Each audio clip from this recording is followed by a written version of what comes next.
Շարունակում ենք աշխատել ուղիղ եթերում, ինչպես եւ խոստացել է, այսօր ուղիղ եթերում ենք աշխատելու, մեր հյուրն է Հայաստանի Հանրապետության նախկին վարչապետ Հրանտ Բագրատյանը։ Մեզ կարող եք հետևել Հայելի ակումբի եւ Անժելա Թովմասյան YouTube-յան էջերով։ Բարև ձեզ, պարոն Բագրատյան, շնորհակալ եմ հրավերն ընդունելու համար։ Ողջ օրվա ընթացքում ենք ուղիղ եթերում հետևում ենք Գյումրի զարգացումների,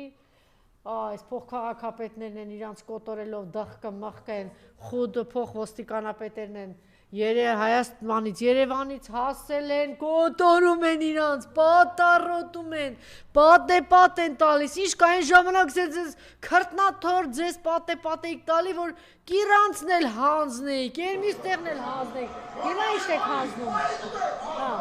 երեմ հետևի մասով,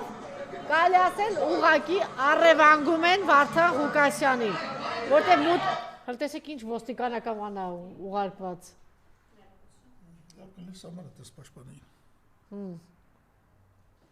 ոստիկանական շարասյունները, Գեղամանուկյաններ, պատգամավորները շարժում են, այստեղից շարասյունը դուք տեսնեք ինչ շարասյուն էր գնում Երևան։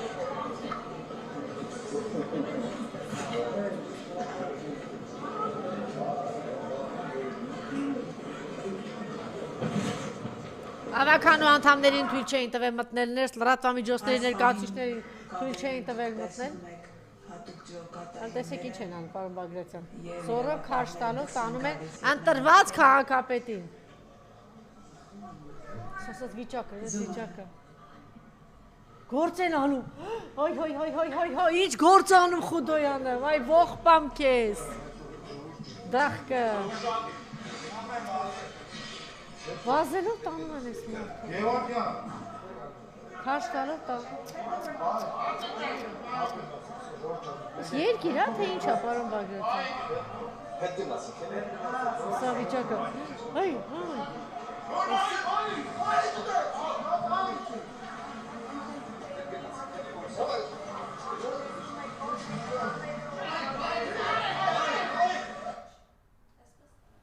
Տարան և հիմա ինչ է կատարում քաղաքապետարանի դիմաց, նաև մարդիկ են հավաքվել, իմիջիայլոց ես կուզենայի նաև գումրեցի են կանանց խոսքը, են կանանց խոսքն էլ դուք չեք պատկերացնի ինչ ճշգրիտ վերլուծություն, թե ինչ է կատարվում գյումրեցիները հավաքվել և աղմուկ են բարձրացել, ուղղակի հենց ընտրված քաղաքապետին թույլ չէին տալիս, որ հեռացնեն, ինչ-որ խնդիր կա։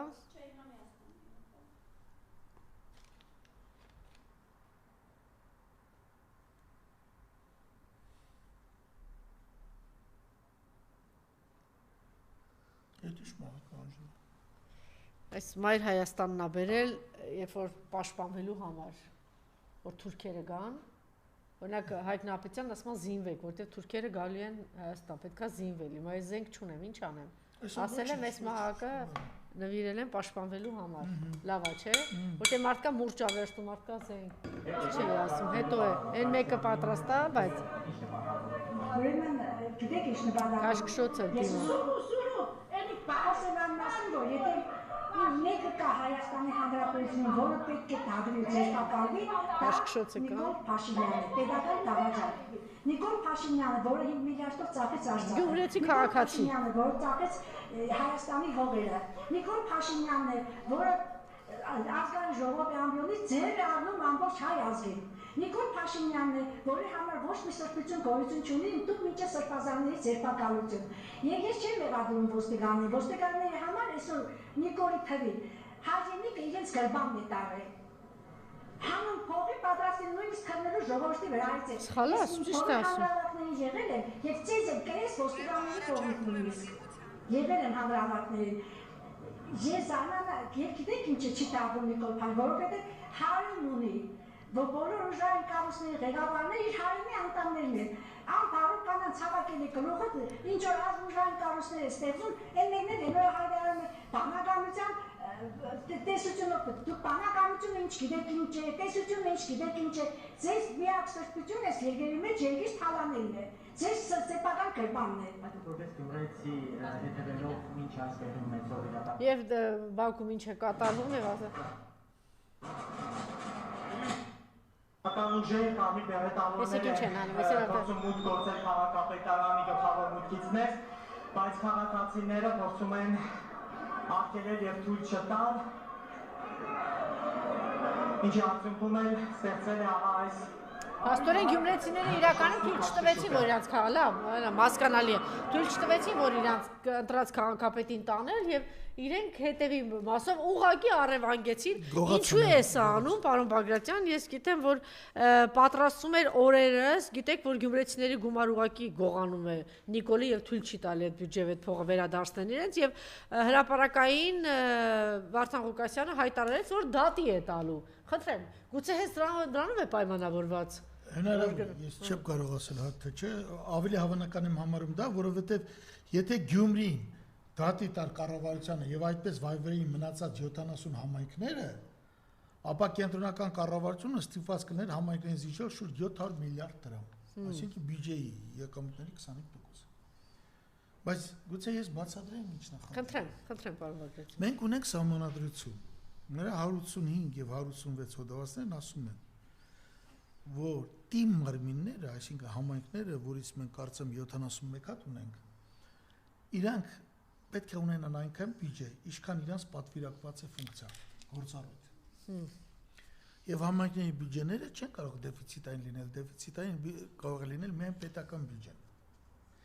Համայնքների բյուջե գումարած պետական բյուջե անում է համախմբված բյուջե։ Հիմա Սահմանության հիման վրա ընդունված թիմ մարմինների 85, 86 եւ 87 հոդվածները, այստեղ 185 չէ, 86 է, բռնում է պարզապես թիվը 100-ով տարբերությամբ։ Ասում է, որ տեղական ինքնակառավարման մարմինները ստանում են գույքահարկը, տեղական турքերը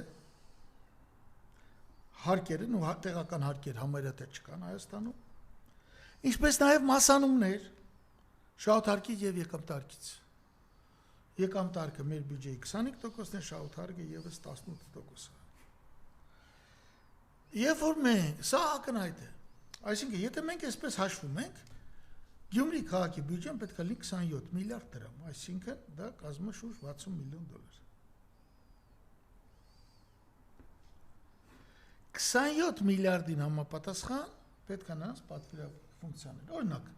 եթե այսօր դպրոցները Գյումրիում ֆինանսավորում է նախարարությունը, նախարարության հարցով մի հատ էլ հարց կա վերջում 10-ից չմոռանաս պիտի բան ասեմ։ Ապա այս բյուջեի դեպքում դպրոցների մի մասը կամ ամբողջությամբ նրանք պետք է փոխանցեն Գյումրի քաղաքի, նախարարությունը պետք է մենակ ծրագրերը հաստատի եւ ուսուցիչների վերապատրաստումը։ Հիմա ինչքան է Գյումրի քաղաքի բյուջեն։ 27 միլիարդի փոխարեն 5.5։ Ինչու՞։ Որովհետև տեղական ինքնակառավարման մասին օրենքով սահմանված շահութարկից եւ եկամտարկից մասանումներ չեն կատարվում։ Ինչու չեն կատարվում, որովհետև բյուջեն ընդունելուց 25 թվականի 7-րդ կետն ընդունել, որ ժամանակարպես 25 թվականի համար դադարեցնում են այդ մասանումները, կարծես թե եղել էին էլի։ Նույն այսօր արդեն մցված է մյուս տարվա բյուջեի նախագծում։ Հիմա Ինչքան է իրականում Գյումրիի բյուջեն, իրականում հավաքում են 1.5 միլիարդ,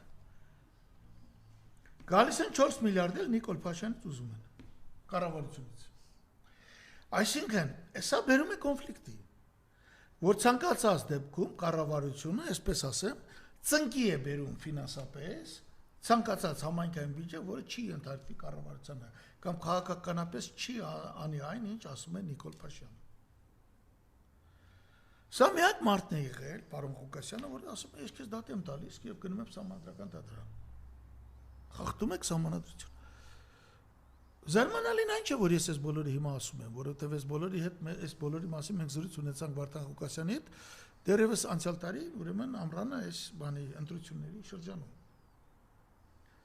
Զարմանալին այն է, որ մեր քաղաքական, տնտեսագիտական միտքը այս հարցերը չի բարձրացրել։ Այսպիսի մի մտադրություն ուներ նաև Վլադիմիր Գրիգորյանը։ Հասկանում եք ինչու նա բանը։ Նրանք էլ էին սպասում։ Սպասում էին Գյումրին ինչ-որ կրտեն, նույնպես հայցով մտնեն։ Փարաքերի մասին եք ասում։ Ինչ եք ասում։ Նրանք էլ էին հետաքրքրված սրանով։ Հա, ավականից խոսել եմ բայ այդ թեմա է։ Այդ թեման ես զեկուցել եմ։ Իդեպ գաղտնի չէ, կառավարությանը հրավիրել ենք համալսարան զեկուցել ենք, ասել ենք ախպեր, այս փողերը տվեք այս մարդկանց։ Այսինքն շուրջ 700 միլիարդ Փաշյանը բերում է Երևան, ապօրինի, եւ ասում է դե եկեք ինձնից ուզեք։ Հա լավ այդ գույքարկը ձեզ։ Դա գույքարկը բանա էական չի։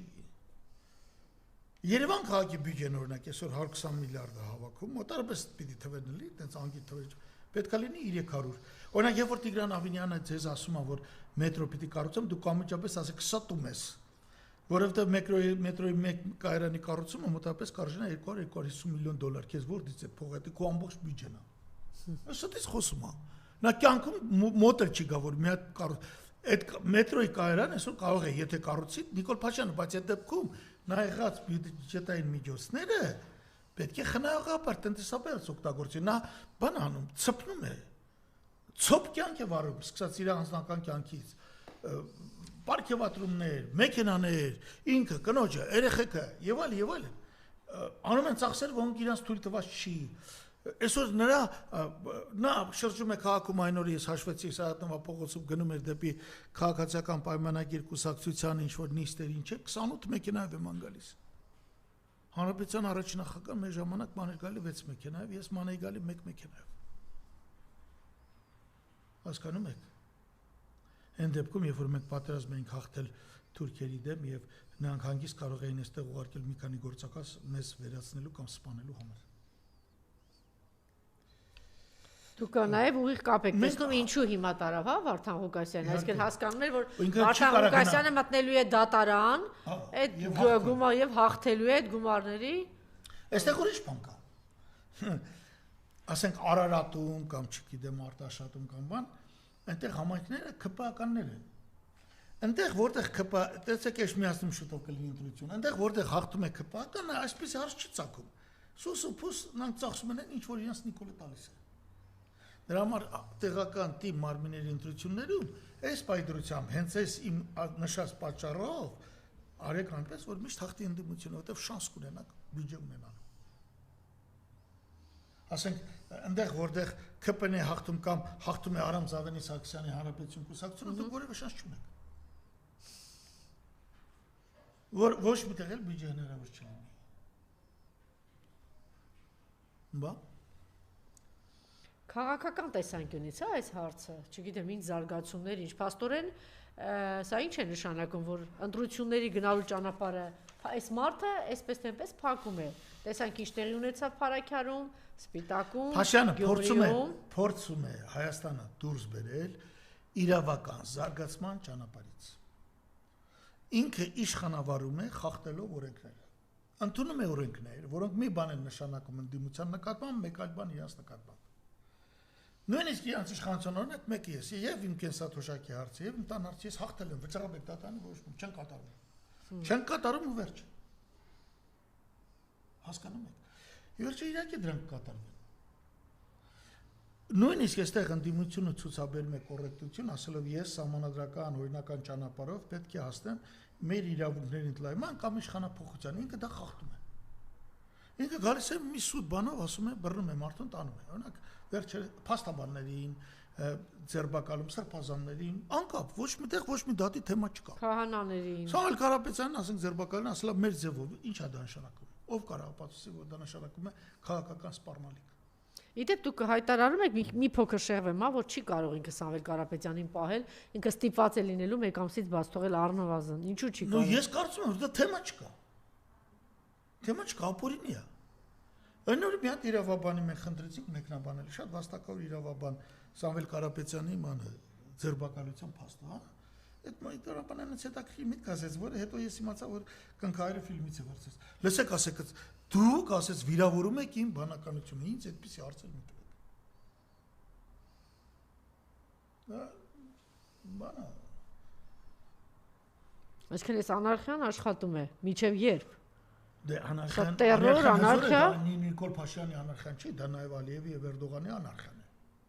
Հայաստանը Արևմուտքի տեսնում եք ծպտուն չկա արևմուտքից ընտրված քաղաքապետ են տանում լրությունը համաձայնության նշան է, բայց ես չեմ կարող մեղադրել Եվրամիությանը կամ Ամերիկային չբացահայտորեն չեն ասում, մենք պաշտպանում ենք Սամվել Կարապետյանի ձերբակալությունը։ Էլ ոնց ասեմ բացահայտորեն։ Դե հիմա նայեք, Անժելա, հիմա մենք երկուսով խոսում ենք, հիմա այո, Էրդողան, Ալիև, Արևմուտք, նրանք ուզում են, որ այդ վախխանալիան Հայաստանում շարունակվի, նրանք, որ ձևականորեն կոչ են անում մարդու իրավունքների պաշտպանության եւ այլն, պնդում են Նիկոլ Փաշինյանին, ասում են Արա ինչ ուզում ես արա։ Միայն թե Հայաստանը դուրս բեր այդ բանի պրո Ռուսաստանի հետ բարեկամության ծիրից դարձրու հակառուսական երկիր, քեզ էլ ոչինչ չենք տալիս։ Քեզ էլ ոչինչ չենք տալիս։ Հայաստանը ոչինչ չի ստանալու, էսա։ Շարունակությունն են ասում, որ Թուրքիայի տակ ու Հայաստան չի լինելու։ լինելու։ Պրոբլեմն ի՞նչ է։ Փաշյանը հիմա կարող է գոյատևել Հայաստանում, Հայաստանին անընդհատ վնասներ տալով։ Այսինքն ստոպ չի լինելու, մի օր չի ասելու, արա լավ, սպասեք էլի,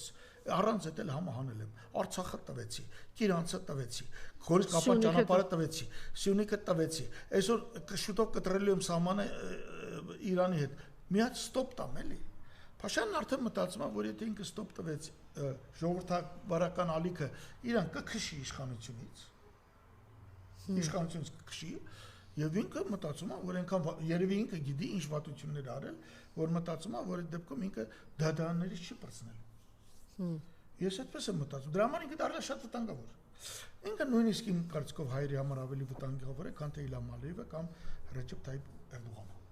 Ավելի վտանգավոր։ Որովհետեւ այն ինչ որ մենք տեսնում ենք, կամ էս Գյումրիում, էս ինչ թեմա է։ Միտեղ համայնքապետ է սպանվում, Գյումրիում էս վիճակն է։ Գիտե վաղը միսօր Էշմիածնում է լինելու, Էշմիածինը պարտվելու են իրանք, այդ ակնհայտ է։ Նույնիսկ խախտելով, կաշակներ բաժանելով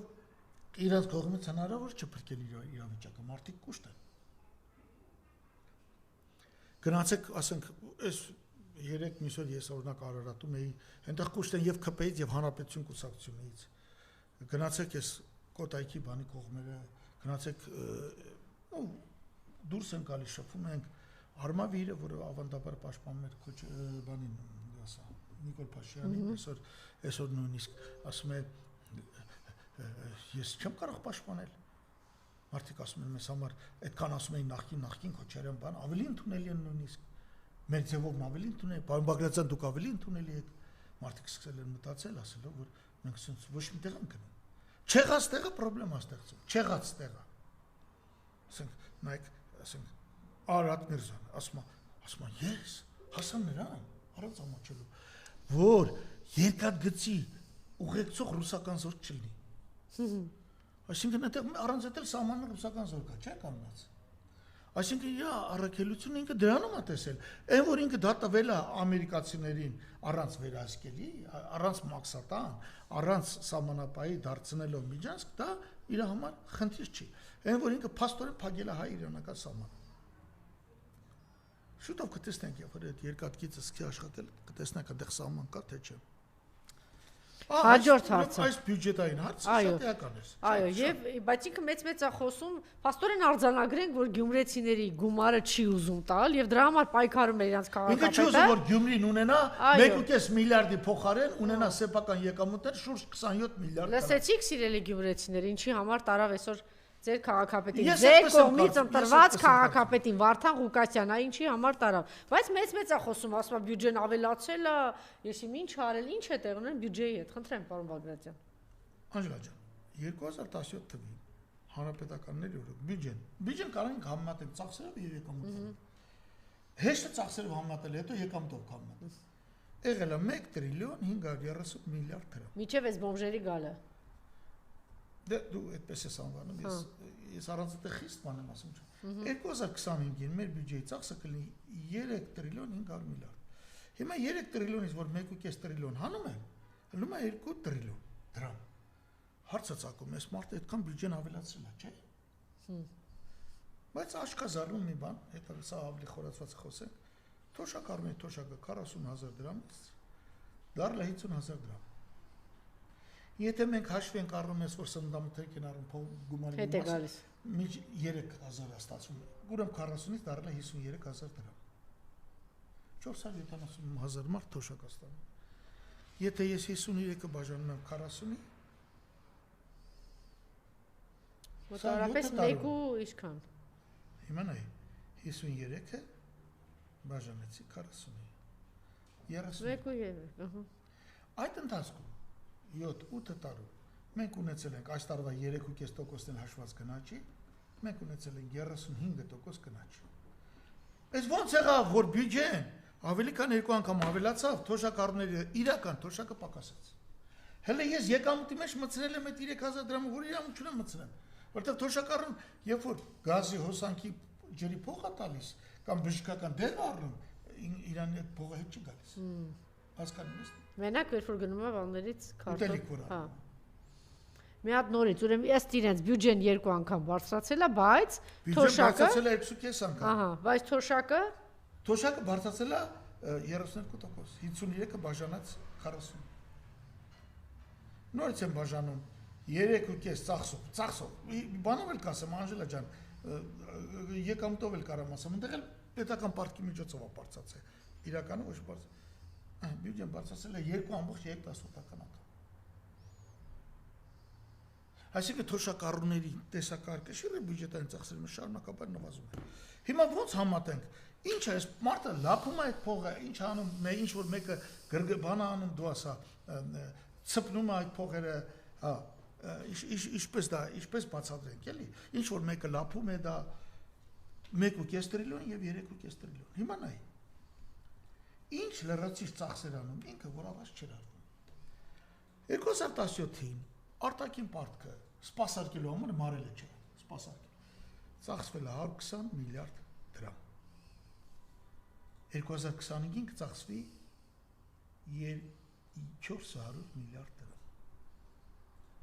Այսինքն 270-ը ստեղավարի գնում։ 2017-ին կուտակայինի վրա մենք ծախսում ենք բյուջես մոտ 50 միլիարդ։ Հիմա կրկնապատկել են, էսել առանձին պիտի խոսենք, ինչա այս կուտակային ներկայացնում։ Ինչա, այստեղ խայտարակ փաստեր ունենք։ Այստեղ խայտարակ փաստեր ունենք 100 միլիարդ։ 2017-ին մոտ 20 միլիարդ է ծախսվել եկամտարկի վերադարձով շինարարության վրա, այս տարի կծախսվի 120 միլիարդ։ Սա պիտի վերլուծում։ Վատա թվում է թե եկամտարկը վերադարձում է մարդ շինարարությանը, բայց ում է հասնում այդ փողը, ով է սրանից օգտվում, ով է շահառում։ Դե պիտի բացատրվի էլի։ Դրա համար այսօր լավ է որ մենք տնտեսական հարցերը բանանենք, մի հատ հրեշավոր այս իշխանության հրեշավոր տնտեսական քաղաքացիություն ժողովուրդ հասկանա։ Այսպիսով պետական պարտքի սպասարկում, մարում չէ սպասարկում, կուտակային և բանը, ավելացախսում, ուրեմն 400-ը ծախսում, 280, գումարած 50, գումարած 100, 430 միլիարդ դրամ ավելացախսում, փուչ, չի կարեսի փող դարնա, այսինքն 3 տրիլիոն 500 միլիարդից հանում ենք 430, մնում է 3 տրիլիոն 70, 35% գնաչ ունի 3.5 տրիլիոնի 35%, չէ որ գնաչ է, ասենք, եթե գինը աճում է, պետության համար էլ է գինը աճում, ուրեմն այդքանը պակասում է պետության գնողունակությունը, այո,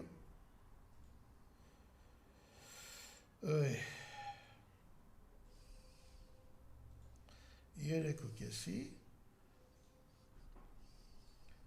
35%,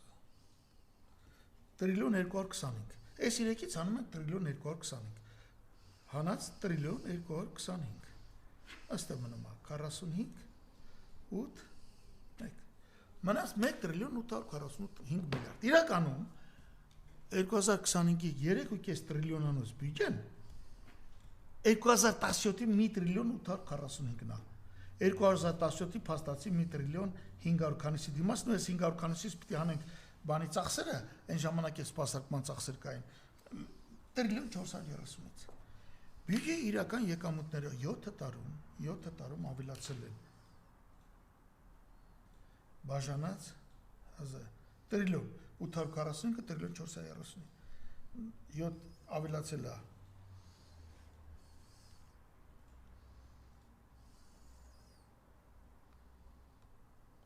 29%, կամ 415 միլիարդով, որից 100-ից 150 միլիարդը ամեն տարի գնում է ԿՊ-ին, դե քանի որ ապարատն են պարգևատրում, ԿՊ-ին են պարգևատրում, Բայց սա էլ մինչև վերջ չէ։ Բա պետական պարտքի մարումը։ Մի արդյոք ես ասել եմ մարումը մենակ 600 միլիարդ է։ Սրան անդրադարձել էր ֆինանսների նախարար Վահե Հովհաննիսյանը։ Հիշեցեմ, սա այն նախարարն է, որը ցածր տոկոսով թե անտոկոս $1 միլիոն վարկ էր վերցրել բանկերից։ Եվ ինձ ասել էր մի մանիպուլացիա, ես քանի անգամ ասել եմ, որ արի մի հատ բացատրի, բա մարման փողը արտաքին պարտքի սպասարկման չէ, մարման։ Չի մտնում բյուջեի ծախսերի մեջ, ոնց է որ չի մտնում, ես կամ ինքը լավ չէր արտահայտվել, կամ էլ ես լավ չեմ հասկացել։ Ես առաջարկել եմ, որ եթե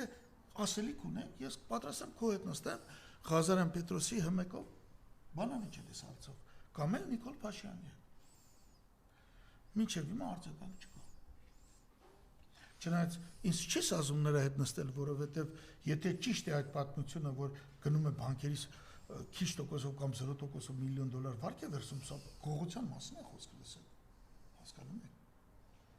Սա այդպեսի հեշտ բան չի։ Հենց էլ այս հարցին չպատասխանեցին ոչ ինքը, ոչ վարչապետը։ Հասկանում եք։ Ոնց է, ասենք բանկը ոնց է ձևակերպում։ Ասենք տոկոսն արժի 9% դոլարի, քեզ ձևակերպում է 1%, քեզ տոկոս կամ вообще 0%։ Բայց 9%-ով ակոմ ինչ որ մեկը փակում է, չէ՞։ Ուզեք չուզեք բյուջեից պիտի փակվի, կամ էլ բանկը ստացած շահութարկից այսքան պակաս պիտի բյուջեին փոխտա։ Այս հարցերը դժբախտաբար նույնիսկ մեր ընդդիմության մասով չեն մեկնաբանվում։ Ընդդիմությունը շատ է քաղաքականացված։ Հելնում ասում են Նիկոլը պիտի հեռանա։ Այս բաները պիտի բացատրվի, ինչի պիտի հեռանա։ Ինչ թալան, Այս ինչ թալան։ ինչ մանիպուլացիաներ Ասենք Նիկոլ Փաշյանը ասում է ես 2 տրիլիոն հետ եմ բյուջեից ամենտեղից Նիկոլենց կողմից։ Եկամուտները բյուջեն տրիլիոն 300-ից դառնա 2 տրիլիոն 800, հա, ասում է 1.5 տրիլիոն հետ եմ բերել։ Ինչ հետ բերել։ Եկամուտները եթե անդրադառնանք բյուջեին, առիթի բաժինը գալիս է պետական պարտքի ավելացման։ Դու կարծում եք ինքդ հասկանում ես, պարոն Բագրատյան։ Ինչ Ինքը ասում շատ է, լավ, ինքը շատ վերջնվեք։ Արանքո մնացած փողը որ պետք է իրան տան։ Այսպիսի դիկտատուրա սահմանող մարդը հիմար լինել չի կարող։ Հա։ Այո։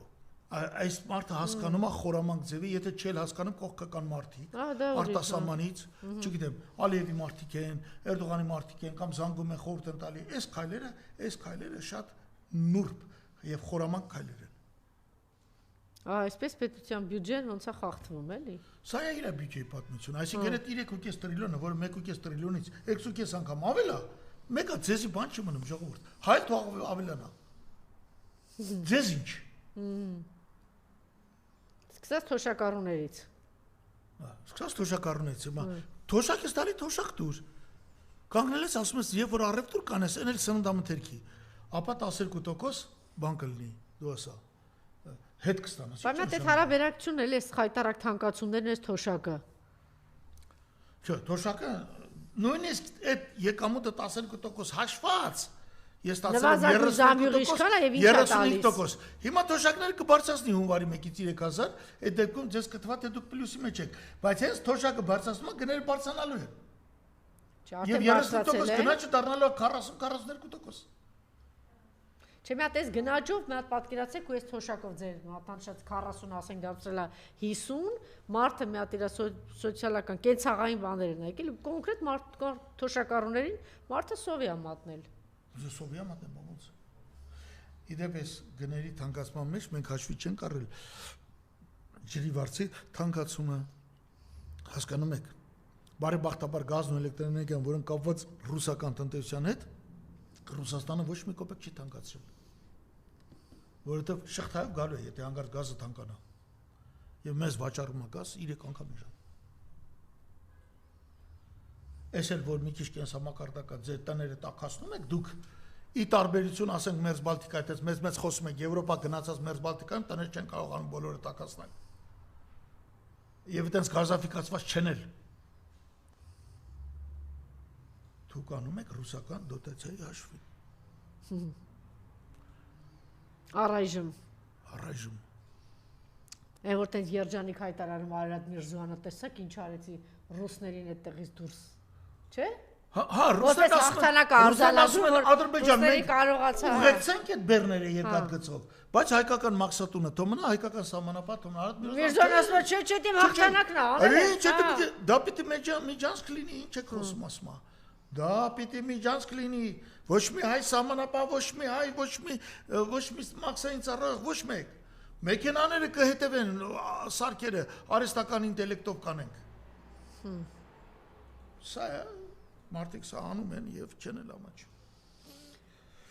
Շատ հետաքրքիր բան էլ բյուջեի հետ կապված կա, նաեւ ես կուզենայի բացատրել էս ինչ բան է, էս եկամտարկի վերադարձի հաշվին է շինարարությունը։ Հայքը գլուխ ա գովում, չէ՞, ասում է այդ։ Գլուխ ա գովում, տեսեք շինարարությունը ինչ բան է, ինչ է կատարվում։ Հայաստանի Հանրապետությունում կա 105 միլիոն քառակուսի մետր բնակելի տուն։ 105 միլիոն քառակուսի մետր։ Այս երկրում այսօր ապրում է ուղիղ 3 միլիոն մարդ, 2 միլիոն 800 քանի հազար արձակցներ գալով դառել 3 միլիոն։ Ամեն մեկին հասնում է շուրջ 33 քառակուսի մետր, շամ մեծ թիվ է։ Նման թիվ նախկին խորհրդային միության տարածքներում չկա։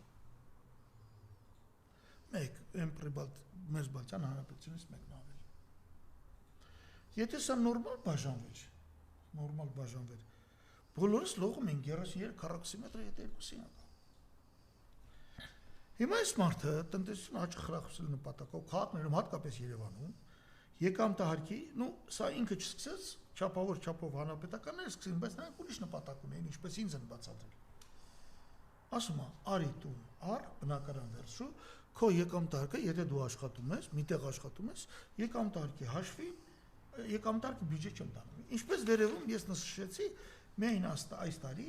այդ պատճառով մեզ մոտ ուրեմն շուրջ բանա բյուջե, այսինքն բյուջեի ստացած իդեպ սա էլ պետք է հաշվի առնենք, այդ 3.5 տրիլիոնից, որը 2 տրիլիոնի բրդե ավել է 1.5-ից, հələ 120 էլ է տեղ հանեք, այս տարի կծախսվի 260 միլիոն դոլար դրա վրա։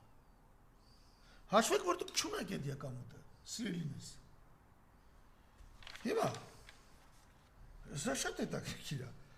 Արդեն մարդ կա եւ սրան չի արձագանքվել երկրորդ, երրորդ, չորրորդ անգամ է դրանից օգտվում։ Եվ ինքը շինարարություն անում է, օրինակ փողոցները ինքը բերում է տազա ասֆալտ է գցում, նոր փողոց չի կառուցում, կամուրջ չի կառուցում, էստակադ չի կառուցում, թունել չի կառուցում 92, 93, 96 թվականներին կառուցվել է Սևանի թունելը, կառուցվել է Աշտարակի կամուրջը, կառուցվել է Արաքս գետի կամուրջը, կառուցվել է Որոտան արփան 20 Լենե թվեր է, պատերազմի թվեր է։ Այդ որ դուք ասում եք մութը ցուրտ է, ես կարայի կառուցեի տներ կամ բերեի ձեզնի աշխատավարձ բաժնեի, բայց ժողովրդատնտեսական կարևորագույն օբյեկտները կառուցվել ու շահագործման են հանձնվել։ Մի հատ կամուրջ ասեք, որ հանձնել է։ Լուրջ։ Չբացի Հիմա, այս մարդը ինչի՞ այս բնականն է կառուցում, որտեղ դրանք ծախվում են։ Նախ մի կողմից ինքը կանչում է մարդկանց, ասում է, արի եկամտահարկից զերծ տուր, բյուջեին պիտայիս, ասում է, թքած բյուջեի վրա տուր ես տները առ, երկրորդ էլ իրա մարդիկ, որտեղ ԿՊԱ-ականներն են կառուցողները, կապալուրները, իրանք կառուցում են շենքեր ու վաճառում են։ Նույնիսկ այն պարագայում եւ շենքերի մեծ մասը, զգալի մասը դատարկ է։ Մենք ես արդեն ասացի 33 միլիոն քառակուսի մետր։ Գալիս է Չոբանին բռնում է սարից։ Արի ասում է Վարդենից եկել ես բողոքում ես, թե մենք Թուրքիային հող ենք հանձնել, Չոբանություն չես կարողանաց, ի՞նչ Չոբանություն։ Ընդհանրապես ես բոլորը թող արի քաղաք մի հատ բնակարան գրվի։ Հարցածակում։ Սենց բան ընդհանրապես անում են աշխարհում, իհարկե անում են։ Անում են, ասենք մենք տարեկան ունենք 1800-ից 2000 ամուսնություն։ Եթե այս մարդիկ տուն չունեն, մի անգամ սրանց թույլ են տալիս անել։ Հետո կբաժանվեն ինչ արդեն էսի կիսվում է, այս մարդիկ էլ էս իրավունքից երբեք չեն օգտվում։ Երբեք։ 1800-ից 2000։ Այսօր կառուցվող բնակարանի թվից դատելով այս թիվը 4-ից 5 անգամ ավել է։ Կառուցում են չի բրցնում այդ եկամտարկի վերադարձը։ Պետությանը զրկելով 120 միլիարդ, այսինքն այդ փողը որ գալիս է բյուջե, այդ 120 միլիարդը չկա։ Հետ է տալիս։ Բյուջե եկամտում եկամտան հաշվում է, բայց հետո դու չես տնօրինում։ Այդ փողը փաստացի չկա, վճարվեց շինարարություն։ Հիմա ոչ ոք չգիտի, ոչ մի վերլուծություն պետությունը չի հրապարակում, թե քանի այդպիսի բնակարան է կառուցվել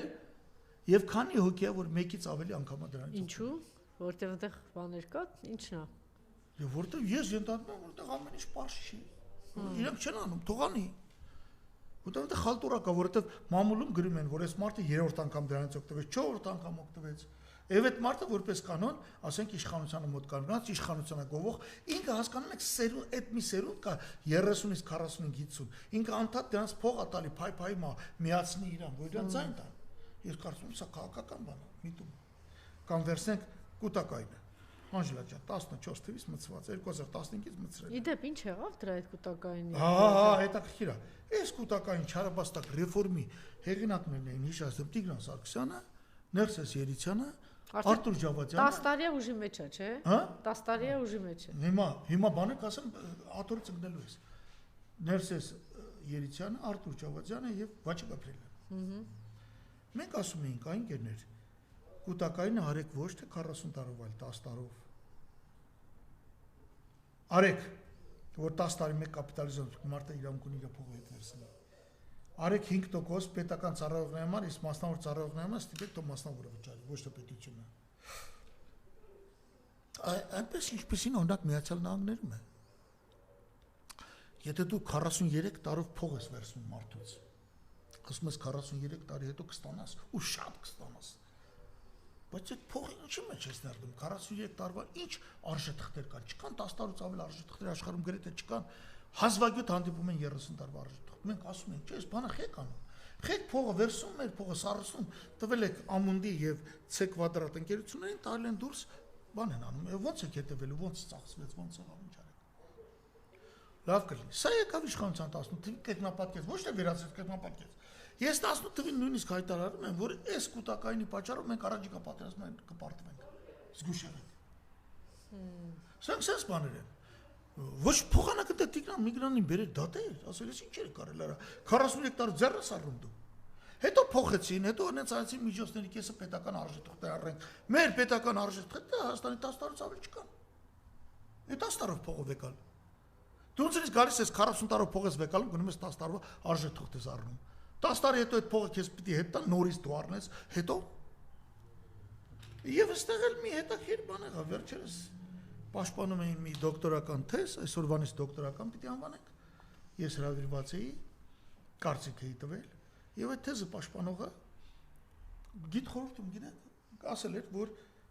C կվադրատ ընկերությունում 2022 թվի դրությամբ 2022 ներդրված փողերը, պոլիսները, որ տվել եք այդ ֆոնդերի կառավարումը, դա հաշվետվությունը հանգիստ կարելի է տեսնել կենտրոնական բանկի կայքում։ Այս էլ կենտրոնական բանկի աշխատանքն է բնութագրում, որ աճել են 1%։ Այդ ընթացքում 22 թվի դրությամբ համախառն գնաճը եղել էր 26%։ Գոնե գնաճի չափով չեն աճել։ Այսինքն, երբ որ փողը տվել ես, այդ վերցնողը C կվադրատ ընկերությունը այնպեսի ներդրում է կատարել, որ 7 տարում 1% աճել։ Հա, եւ բացատրում էին իհարկե C կվադրատը նամակ էր գրել, բայց ինչ եք ասում, եղել է պանդեմիա, կոവിഡ്, հետո ով ասաց։ Խոր պանդեմիա կոവിഡ് եղավ, ովքեր որ դրամով ավանդ էին դրել հայկական բանկերում, այդ դրամով ավանդները բանկերը չտվի։ Հասկանում եք։ Այսօր գուցե ասում են, այս 1%-ը դառել է 8%։ Համախառն գնաճը 35%-ի պայմաններում։ Այսինքն ձեր փողը որ դուք դրել եք, ժողովուրդ, պետությունն ա դրել, լավ, դուք ասում եք պետությունն ա դրել։ Հիմա կասեմ դա էլ կասեմ։ 27%-ը պոկասել է։ 35% գնաճի պայմաններում բանը 8%-ը ա եղել սրա։ Եթե 8%-ը ես չգիտեմ։ Այսինքն դուք դրել եք 1 միլիոն դրամ, 1 միլիոն դրամը դարձել է 1,80,000, եթե այդ 1 միլիոն դրամը դրվեր բանկում, այդ 1 միլիոն դրամը կդառնա 1,350,000։ 270,000 ավելի։ Այսինքն եւ որ ձեր առաջի թոշակները մի 10 տարի մուծել են, մի 15 տարի հետո այս կուտակայինով առաջի թոշակներն ենք տալու, միջին կեսաթոշակը այսօրվա գներով կլինի 50,000 դրամ, կուտակայինից կստանաք 15-ից 20,000 դրամ։ Հա, հիմա դուք ասեք, մեզ ինչ ջահելները, չէ՞, հատկապես մենք աշխատավարձից չի ստանում, պետությունը բյուջեից վճարում է, բայց այդ բյուջեին որ փող կար, ձեզի փող էր հասնելու, չէ՞։ Չէ՞ որ այդ վճարումը գողացված կամ կորցված հնարավորություն է ձեզ համար։ Սա հայտարարություն է, ես բազապես չեմ կարող պատկերացնել այդպիսի բան։ Հետո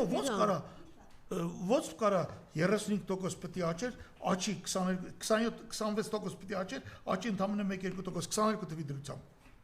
Այստեղ ուրեմն բացահայտ ատկատներ կան։ Բացահայտ խախտումներ կան։ Այդ ինչ ծևի եք տնօրինել այդ փողը, այդ տարել եք արտասահման, այդ ինչ ակտիվների մեջ եք ներդրել, որ 7-8 տարում բերելա ձեզ ընդամենը 1% եկամուտ։ 8 տարում։ Այդ ինչ արժույթների մեջ եք ներդրել, մենակ կրիպտո արժույթը այդ ընթացքում ավելացել է 8 անգամ։ Ես ցավում եմ Անժելա, պետության մեջ ոչ ոք այս հարցերը չի բարձրացնում։ Այս հարցերը չի բարձրացվում։ Չգիտեմ, չեն իմանում, չեն հասկանում։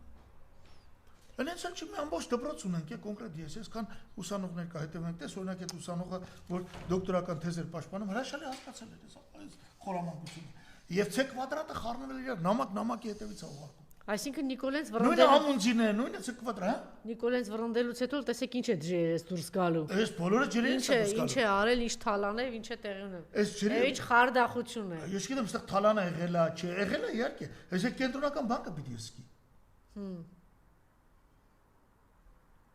Եվ ինչ խաբեություն։ Շատ լավ, այլ հարցեր ունեմ, տնտեսական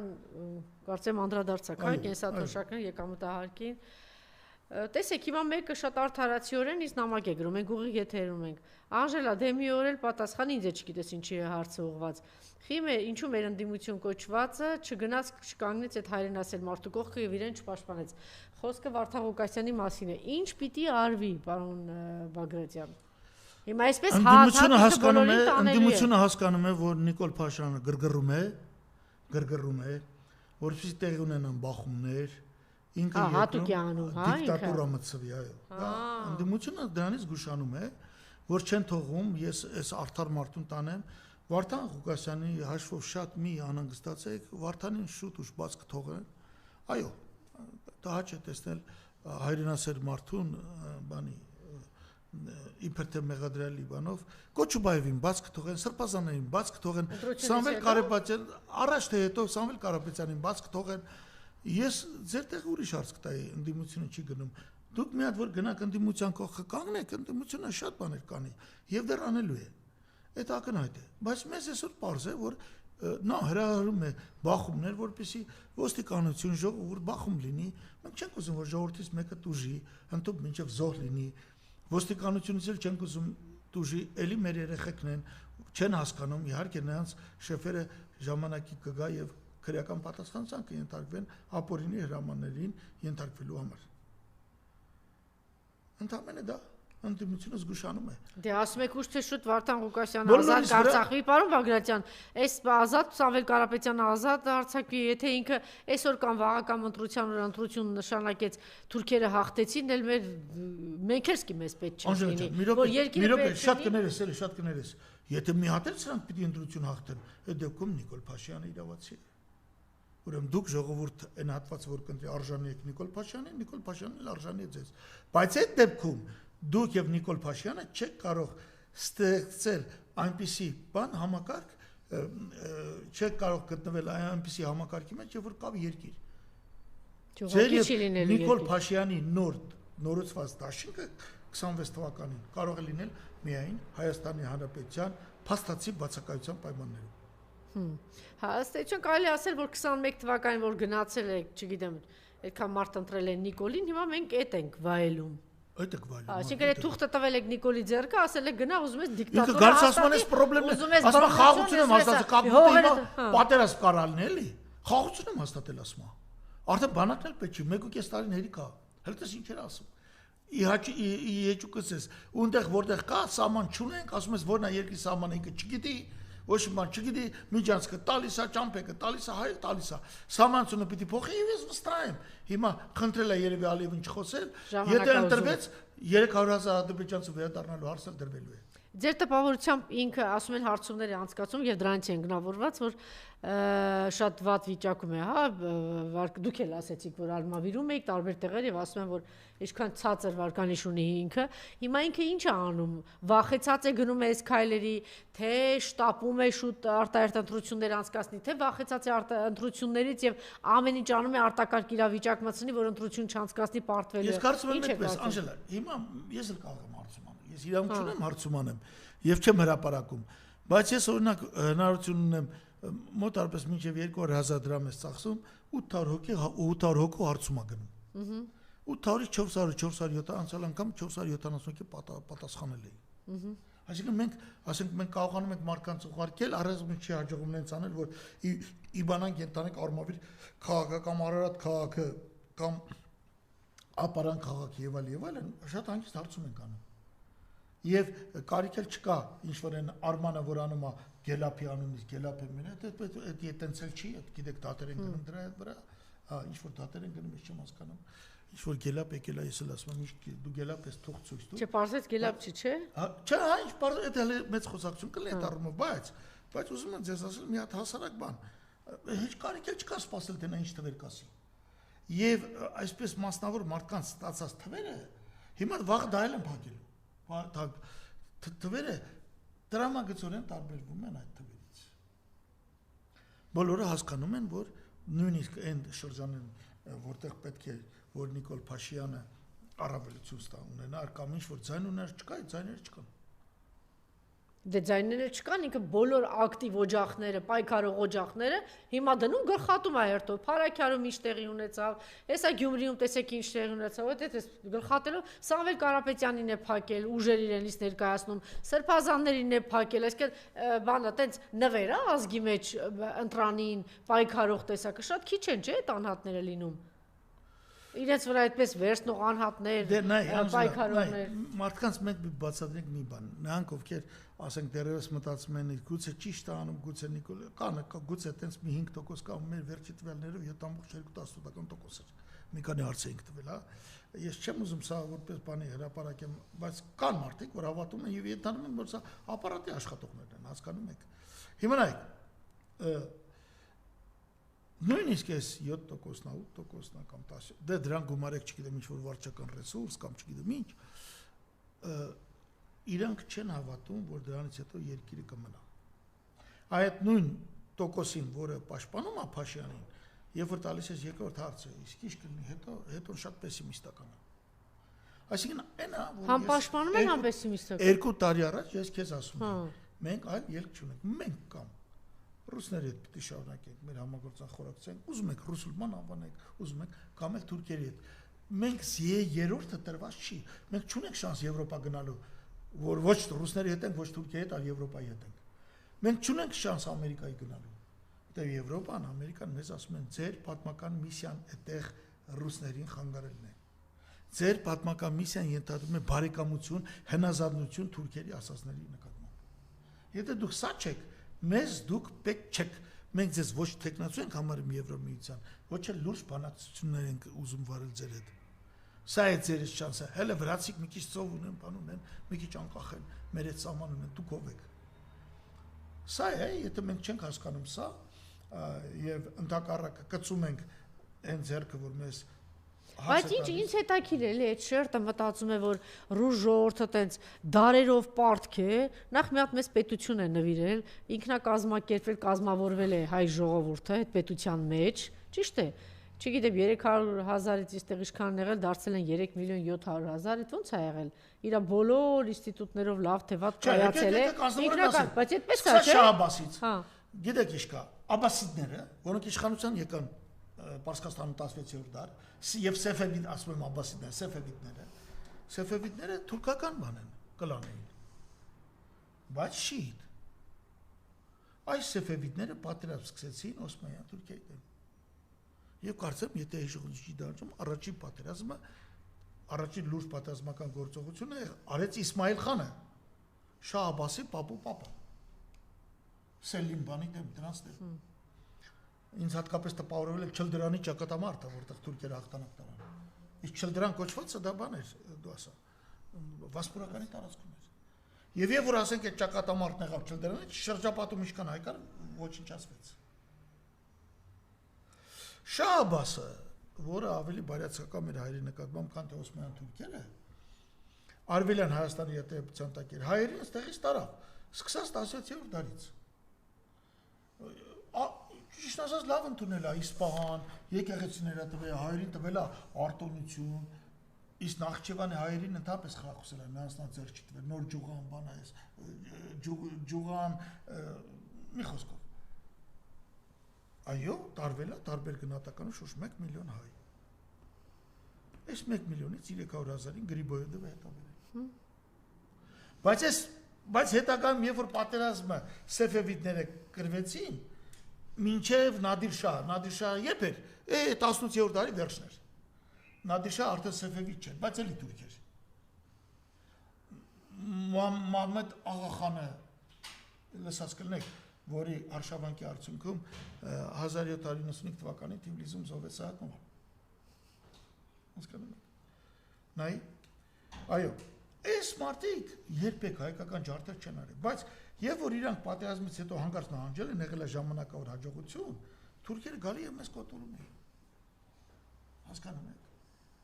Վերք Հայաստանի պոեմը Խաչատուրովյանը։ Այդ ես չեմ ասել, Խաչատուր Աբովյանն ասել, օրնվի են սահատը, որ ռսի օրնացոտը լիս աշխարհը մտավ ու Ղազալբաշի չարշունչը մեր երկրից անեց, այդ Աբովյանն չէ ասում։ Վերջապես հայերը,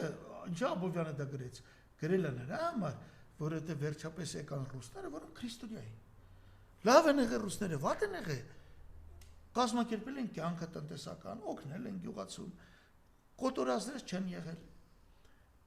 Որովհետև թուրքերը մեզ կոտորում են, իսկ պարսիկները, պիտի ասեմ, որ պարսիկները մեզ դες մասամբ չեն կոտորել երբեք։ Տանում էին, ասում են, Իսպանում ապրեք, լավ աշխատող ժողովուրդ եք։ Այս բաները, նույն բանը սպասում, բան չի։ Բայց գիտեք ինչ ունեն, 300 տարվա մեջ ոչինչ չի փոխվել, ոչինչ։ Նույն բանն է լինել։ Չէ, հիմա փաստորեն, երբ որ անցանք ինքնուրույն կյանքի, չեն կարողանում ինքնակազմակերպվել եւ պետություն կորցնելու արժեվ են կանգնած եւ էլի մեղադրում ենք այն ժողովրդին, այն պետությանը, որ մեզ հնարավորություն ա տվել ինքնակազմակերպվելու, ճիշտ է թե չէ։ Ակադեմիան ով ա բացել, օպերան ով ա բացել, չգիտեմ, համալսարանները որտեղ են բացվել եւ այլն եւ այլն։ Ազգային գրականությունն ու մշակույթը որտեղ ա ծաղկել, հա? Այո։ Կոմիտասագիտությունը որտեղ ա ծաղկել։ Այո, միանշանակ։ Եվ այլն, եւ այսպես բան, անverջ բան, կարելի է խոսել հայոց լեզուն, որտեղ Մեկից թվում է թե ռուսների հացը չի ուտվում։ Հա, դե այդպես է թվում։ Չէ, բայց մի հատ ինչ որ էս պարտքի բան ունի։ Դե ունի, ես կարևոր բան ասեմ, որ դու միշտ հիշես։ 2018-ի նոյեմբերին, 1918-ի նոյեմբերին եղավ Մուդրոսի աշտության պայմանագիրը, մինչև Սևերը։ Ժամանակակից Հայաստանը բաժանվեց 3 մասի։ Առաջի հատվածը Արևելյան Հայաստանն էր։ Այդտեղ խժժություններ կար բոլշևիկ, Լենին չգիտեին ով կլինի, Արևելյան Հայաստանն էր, դա այսօրվա Հայաստանն էր, գումարած Խարսը, գումարած Սուրմալուն, գումարած Նախճիվանը, գումարած Արցախը։ Շուրջ 45-50,000 քառակուսի կիլոմետր։ Հետո Կիլիկյան 46,000 քառակուսի կիլոմետր, որտեղ վերադարձան 780,000 հայ, որ գաղթել էր Կիլիկիայից, դրանցից 2,000-ը կենտրոնային վերադարձան Կիլիկիա, այսօր տվին ֆրանսիացիներ։ Իսկ 2020 թվին այն մնացած այն հզոր հատվածը, այսինքն ավելի քան 100,000 քառակուսի կիլոմետր, ոմանք ասում են 169-ն է արել Արևելյան Հայաստանը, տվեցին Վուդրո Վիլսոնի։ Հիմա հենց այն որ տվեցին Կիլիկյան ֆրանսիացիներին, զուգահեռաբար պիտի լուծարվեր Օսմանյան կայսրությունը, թուրքական պետությունը, բայց գտնվեցին երկու զորավար, ասին մեր պետությունը մենք չենք անելու այդ Մուդրոսի աշտության պայմանագրի պայմանները, մենք պետությունը պիտի պահպանենք շատ մեծ։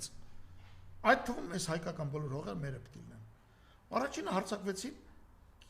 Կիլիկիայի վրա։ Ուրեմն առաջինն եղել է Նորհաճնը, հետո Մարաշը եւ հետո Ադանան։ Ֆրանսիացիք թողին գնացին, ոչ միայն հայերին չպաշտպանին, նույնիսկ զորանոցները թողեցին թուրքերի թողին գնացին։ Եղել է Ֆրանսիայի կառավարության որոշում։ Այդ ժամանակ 18-22 թվականին 4 վարչապետ ա եղել, առաջինը Կլեմանսոն, վերջինը Բրայանն էր։ Հաջորդը Վուդրո Վիլսոնը։ Հիմա այստեղ ուրիշ հարց կա։ Հայերը կարծում են թե ֆրանսիացիք մեզ դավաճանեցին։ Ոչ։ Ֆրանսիացիք ասեցին առաստը մեր անելիքը ո՞րն է։ Այս լավ է թուրքերի մեջ ձևավորվել է այս Աթաթուրքը։ Այս պիտի օգնենք ուժեղ պետությունից շահանենք Ռուսաստանի դեմ։ Նույնը Վուդրո Վիլսոնը, որը իբր ասեց իմ նավերը լեռներ չեն բարձրացնում։ Դա չի եղել պատճառը։ Ինչը հիմա կրկնում Որովհետև Վուդրո Վիլսոնը մոտ մտել է խորհրդականն ասել է, ինչ են օգնում դե հայկական ուժեղ պետություն լինի։ Հայերը քրիստոնյա են, հայերը ռուսների դեմ չեն գնա։ Հիմա ինչ անում նույն արևմուտքը, նույն բանը չի անում։ Նույնը։ Նույն բանը։ Որովհետև ոչինչ չի փոխվել արևմուտք Ռուսաստան, արևմուտք ուզում է ռուսների նեղի, Ականջները նեղի, այդ մեղի Արամ Զավենի Սարգսյան եք լսում։ Հսկայական պետություն, տեսեք օրինակ Ուկրաինայի պատերազմը հնարավոր է ավարտվի, խաղաղություն լինի, որովհետև ռուսները մարդ ուժով հաղթեցին։ Իսկ պատկերացրեք հիմա ռուսների դեմ Թուրքիան է կռվում։ Թուրքիա, Ադրբեջան, Միջին Ասիա։ Ինչ է կանելու։ Հայաստանն էլ միջանցք է տվել, որ իրանք ասած գնանք անցենք մենք կանեն բերեն։ Դա կրվելու է եւ Ռուսաստանի դեմ, եւ Իրանի դեմ, եւ Չինաստանի։ Պարոն Բագրատյան, ինչի է հայ ժողովրդին թվում, որ ասենք ռուս ժողովուրդը միշտ իրան պարտքա։ Ասենք պետք է գազը այդ գնով տան այդ գրը, ինչի՞։ Հայ ժողովուրդը թույլ է։ Նախ հայ ժողովուրդը ամբողջությամբ այդպես չի։ Չէ, հիմնականում տենց են մտածում, որ չգիտես ինչի՞ իրանց համար, չէ, առհասարակ թույլ մարդուն է այդպես թվում, բոլորը իրան պարտքեն, բոլորը պատասխանատու են, ինքը չէ։ Այդ անպատասխանատու սրիկան է միշտ այդպես, թույլիկը, որ ասես, մամանա մեղավոր, քերինա մեղավոր, հոպարը, հարևանի կինը, չգիտեմ ինչ է։ Ինքը ոչ մի պատասխանատվություն չունի։ Հիմա մենք հպարտություն, հպարտության բացակայությունը օրինակ եղել է, չէ, դուք ունեցել եք հարևաններ, ծանոթներ, ասենք, որ մեկը հարբեցողա, որ քեզանից փող է ուզել։ Հարբեցողա, փող է ուզում։ Իրան թվում է դու պարտական ես, եւ երբ որ ասում ես ոչ, հələ տեսեք պատասխանն ինչ կլինի։ Հասկանում եք։ Հիմա եթե հանկարծ գազի գինը բարձրանա, շոկ ասեն, օ, բայց որ այդքան ժամանակ այդ գնին է մնացել, այդպես ոչ մի բան չկա։ Պարտքեն, չգիտես ինչու ռուսները իրաց թվում է հայ ժողովրդին թվում է ռուսները իրենց պարտքեն։ Մի հատ էլ ավելին ասում են, հələ այդ հարց է ով է ում պարտք։ Այսինքն մոտավորապես այդ 140 միլիոնին գիտեք, չէ՞ որ մենք այդ 2 միլիոնս ենք պահել։ Տեղյակ եք, որ մենք ենք պահել մեր ջերմուկով։ Այն ջերմուկն էլ հենա քաղաքապետը բանը ջերմուկի տերը իր տաղուն նշանակեց քաղաքապետ ԿՊ-ի բան մարզպետ ԿՊ-ի կողմից, որ մնացած ջերմուկներ տան։ Քաղաքապետ դրեց, ջերմուկի բոլոր բարձունքները տվեցին։ Հիմա մարզպետա դրե, որ միանգամից հանձնի Արսենյանը, ջերմուկի Արսենյանը։ Այս է։ Հա, բայց ռուսն է մեղավոր։ Այսինքն Դե այսինքն դա են ասում ռուսն է մեղավոր, դեմը փակում ես, ճանապարհը կտրում ես, գնում ես խաղեր ես տալիս սրան նրա հետ, թուրքերի հետ էլ ես պատրաստ խաղեր տալ, Ադրբեջանի հետ հիմա գնացել է 1000 մի կոմպրոմիսի երկիրը կտրտում տալիս է, Թրամփի, ես Թրամփի թղթին եմ գալու, այսօր ամբողջ օրը նվիրել եմ։ Այդ Թրամփի թուղթը տեսակ այսօր ինչ, երեք ինչ արեց Նեթանյահուն։ Բայց Թրամփը թուղթ չէ տվել իրան ստորագրություններով, խաղաղություն Գազայում։ 120 մենակ երեկոյան պայթացրեց Գազայի գլխին։ Այդ թուղթը ուր է, որ Թրամփ էր գրած վրան էլ խաղաղություն։ Ուր է այդ թուղթը։ Հա, Ռաֆախը որ սա պայթացրեց։ Ուր է այդ թուղթը։ Մի հատ էս թուղթը բերելու է ասի կերեք։ Էս մեր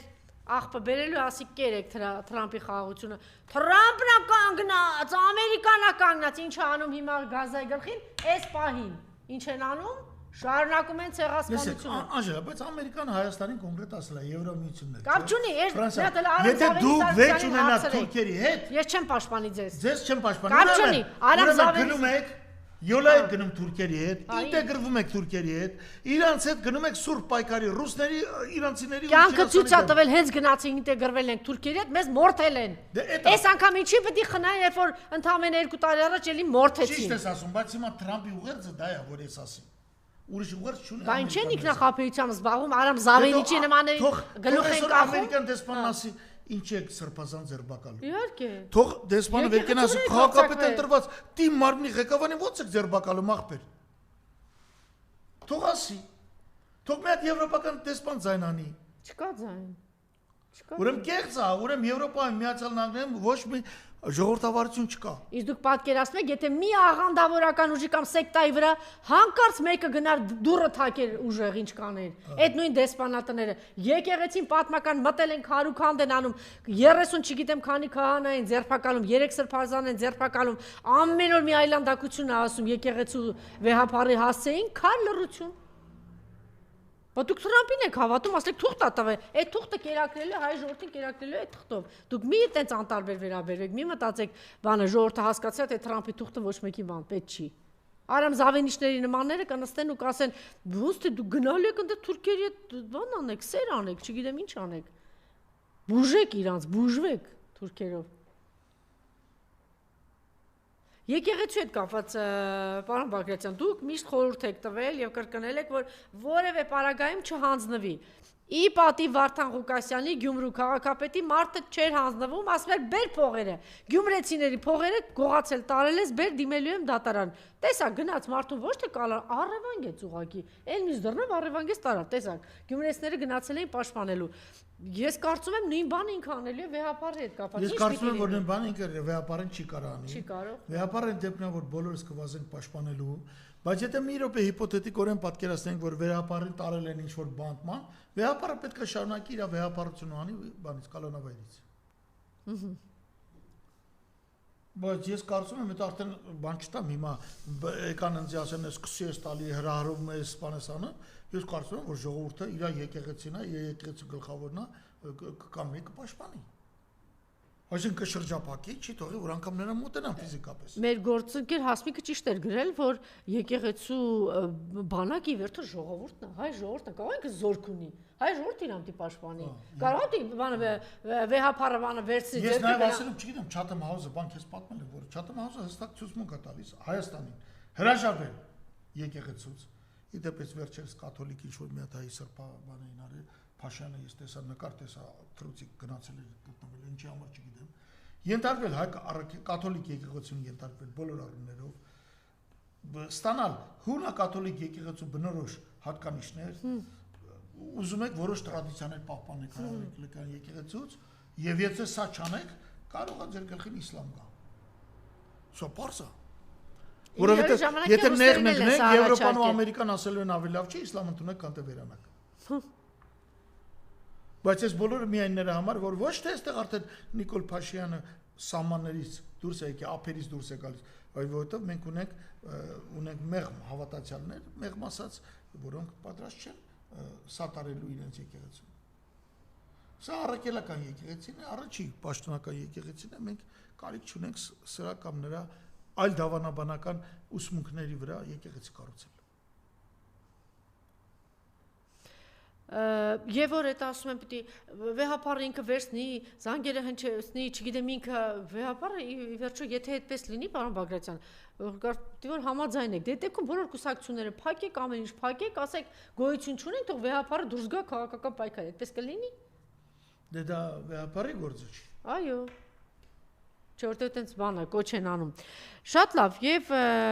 ուզում եի նաեւ այս հարցի մասին խոսել։ Տեսեք, մեր ձևով, հա, այդպես է կոչում։ Մեր ձևով շարժում ինչ որ բաներ է անում, ինչ որ հանրահավաքներ եւ այլն եւ այլն։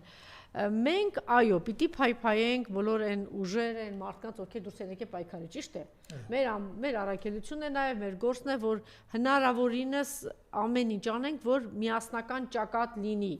Ասեմ, որ այդ հնարավորությունը ժամանակին ուներ Վազգեն Մանուկյանը չհաջողեց, Ռոբերտ Քոչարյանը չկարողացավ, բոլորին հաջողեց, այդպես չմոտեցավ 21 թվականին։ Այս հնարավորությունը ունի, կունենա, չգիտեմ, այդ արդեն դուք կասեք, կամ ժամանակը ցույց կտա։ Սամվել Կարապետյանը։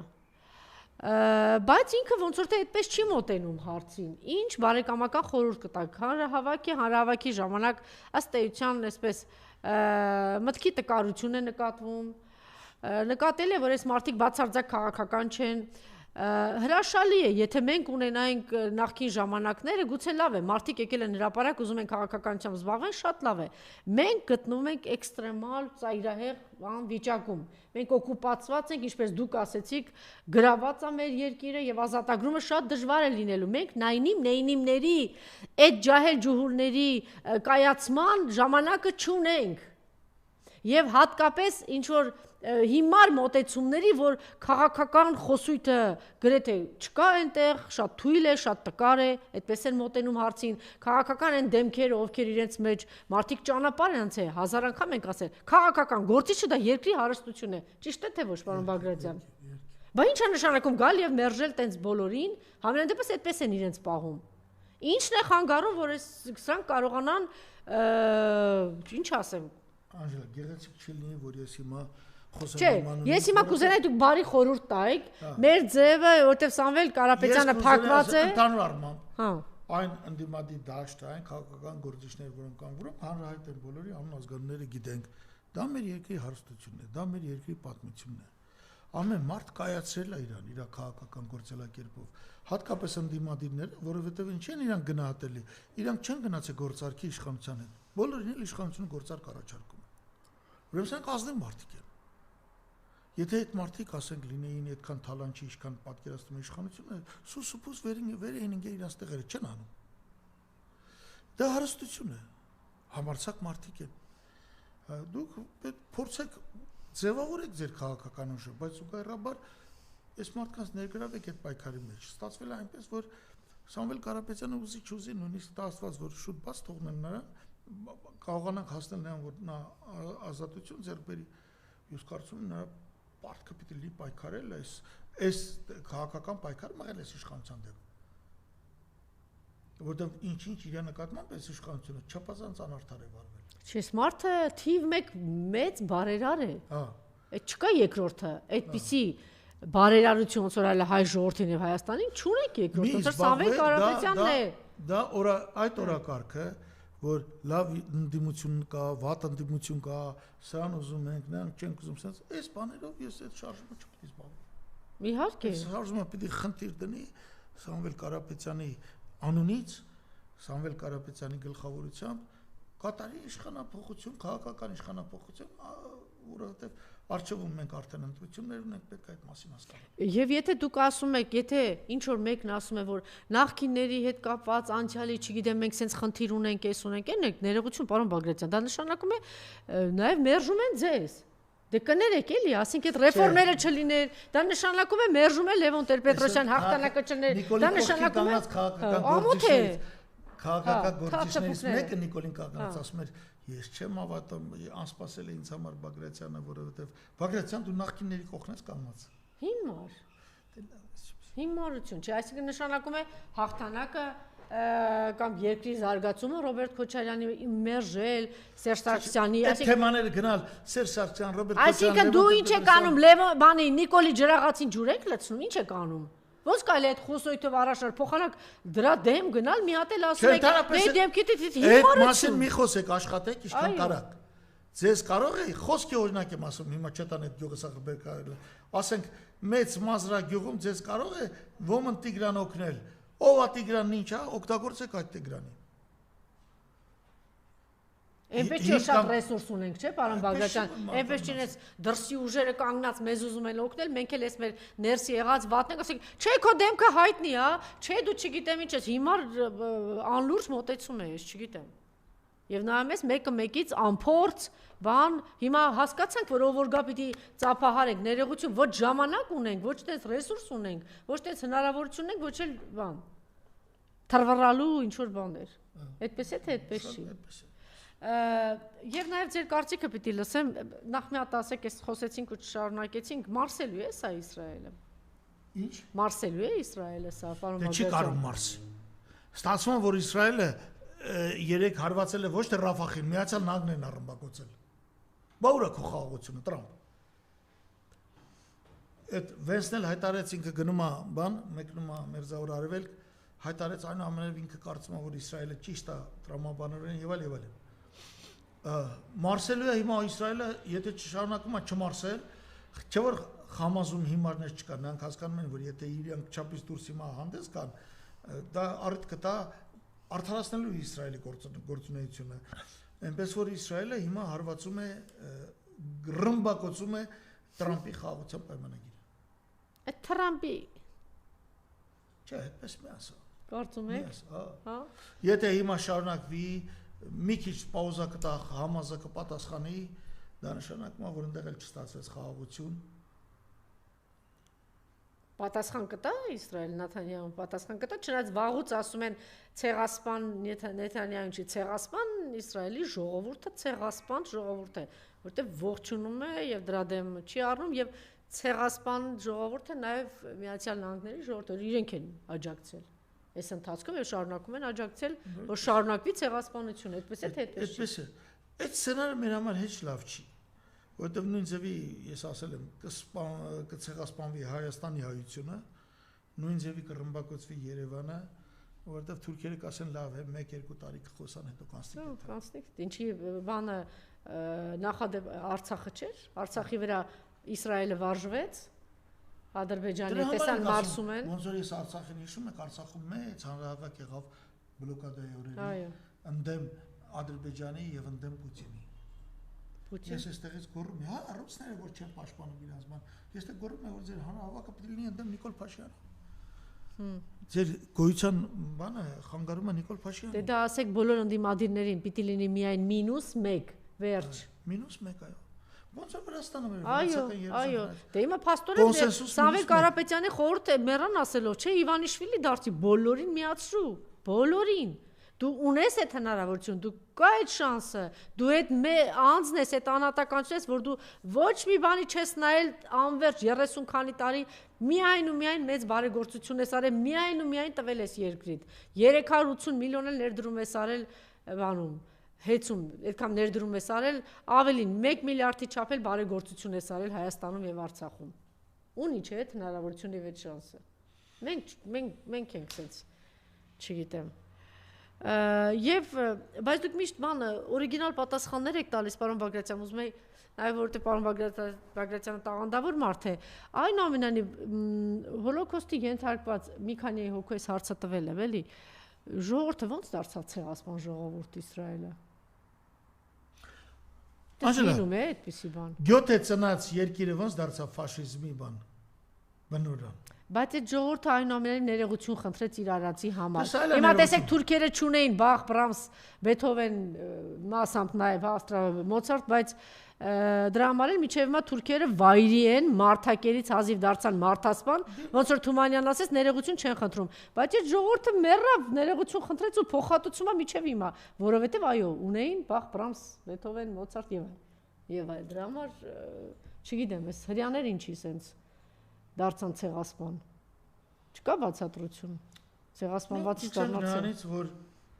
Պաղեստինի ժողովուրդը իրան այնպես հերոսաբար ապահում, որ հрьяաները սկսում են հարգել նրանց, վերջապես հաղթանակ չկա։ Հաղթանակ չկա, ընդամենը 450 քառակուսի կիլոմետր տարածք էր։ 2 միլիոն 200,000 Դե խեղճեր ինչ հաղթանակ չկա, փրթում են դրանց։ Փրթում են, բայց չեն փախնում։ Կոտորում են։ Չեն փախնում։ Դե ո՞թե ճանապարհ ցույց չեն տալիս։ Ճանապարհ էլ կար, փախնում են։ Եգիպտոսը փակեց, Հորդանանը փակեց։ Սա մեկ։ Երկրորդը ես ինչ ասեմ։ Ես խորապես հիասթափված եմ։ Ես օրինակ ունեմ լավ ընկերներ։ Դե բանի Երուսաղեմի համալսարանից, Պոլիտեխնիկ համալսարանում մի լավ ընկեր ունեմ։ Հրիա մի խումբ են էլ ամբիոնա էլի։ Ասենք մի երկու անգամ ինձ գրեցին։ Նրանք ինձ գրել են, դե դուք էլ իմացեք հայ ժողովուրդ, որ այդ մարդիկ ինձ էսպես են գրել, որ այդ ցեղասպանության հետ իրենք կապ չունեն, իրենք դատապարտում։ Ռուսաստանում հայտնի անունները չտամ երկու քաղաքական քաղաքագետներ, մեկը Սալավյովի եթերում, մեկն էլ հետո հրապարակային բան, ասում են իհարկե պիտի այնտեղ ասում են ո՞նց եք պատկերացնում երեխաներին, ասում են ռմբակոծում, ասում այո, պիտի անեն, եւ սա ճիշտ ճանապարհ է, լուրջ մտավորական մարդիկ հրյա։ Չգիտեմ, ինչ Ես դժվար եմ պատասխանել։ Գիտեք, երբ որ գալիս է ոգևորությունը, գիտեք ինչ կա, երբ որ մի հատ ստահակ հայտնում այս կամ այն ձևով սկսում է ղեկավարել ժողովրդին։ Ճիշտ է, դարձնում է իր նման, չէ՞։ Ահա։ Դարձնում է իր նման, չէ՞, ժողովուրդը։ Այո, դարձնում է իր նման։ Դարձնում է իր նման, այդ ժողովուրդը 3000 տարվա ժողովուրդ եք ասենք։ Մեզի ասին Արցախից դավայ ծվրվում ենք, ելանք ծվրվանք։ Բա ինչ անենք, սա 3000 տարի ապրելուց հետո գնում են։ Բա սա վերկացավ, ասես չեմ օգնելու, այդ միթիկա ինչ անել։ Բան չունեմ ասելու։ Իր նպատակին հասնեի ցեղասպանի։ Հասցրինք նրան, Հայաստանի ղեկավարն ասեց չեմ օգնելու։ Այ դա ուրիշ հարց։ Դա ճիշտ է։ Մենք հասցրինք դրան, չէ՞։ Այդ ճիշտ է։ Բա մեր համար ասինք, մենք ո՞նց հասցրինք դրան։ Մենք ասինք, ինք հասկացնել տվինք բոլորին, ժողովուրդը հասկացնել։ 21 թվի ընտրությունից հետո ասեց կարմիր գիծ չկա ախպեր։ Պարտված մարդը նորից ղեկավար եմ դարձնում։ Ուրեմն ես կարմիր գիծ չունեմ։ Եթե ես կարմիր գիծ չունեմ, իմ հետ վարվի այնպես, ինչպես կուզես։ Շատ լավ, եւ ավարտում ենք Գյումրիի թեմա, նորություն ունեն Գյումրիից։ Ոչ մի նորություն, հյուրերից մեկ ուզում եք գալ Երևան, նախտակատրյալները քնչական են Երևան։ Երևան։ Ինչ ուզում եք ասելու գյումրեցիներին, մեզ, չգիտեմ, եւ ինչ պիտի անենք։ Ոչ մի բան դուք ընտրություն եք կատարել, այս իրադարձությունները ցույց են տալի, որ դա ճիշտ ընտրություն էր։ Դուք ունեք քաղաքապետ, որ պայքարում եք, ամբողջ օրը ինձ հետ զրուցում եք կոնկրետ ինչ մի լավ բան գիտես, ասա անենք Գյումրիի համար եւ այլն։ Արեք այդ բոլորը։ Արեք, թե չէ Գյումրին էլ կդառնա Արցախ։ Լավ։ Երևանն էլ կդառնա Արցախ։ Դա ապօրինի բաներ են, հետո այդ ձևը գնալ բանը, ասենք թե մի հատ ստատիս մի բան, քննություն տանեք, տենայինք ինչ էր, ինչ չէր։ Գնայիք հարգեիք, հարգելի պետություն գյումրեցիներին, բացատրեիք ինչ կանդեղ։ Ես ես ասում եմ, հստակ ասում եմ, իմ կարծիքով հիմնական պատճառը այդ բյուջեն պահանջելն է։ Օրինական բյուջեն, որը Գյումրիին է։ Դելի ձեր համար է գյումրեցիներ։ Շնորհակալություն, շնորհակալ եմ պարոն Բագրատյան։ Մենք եթերում ենք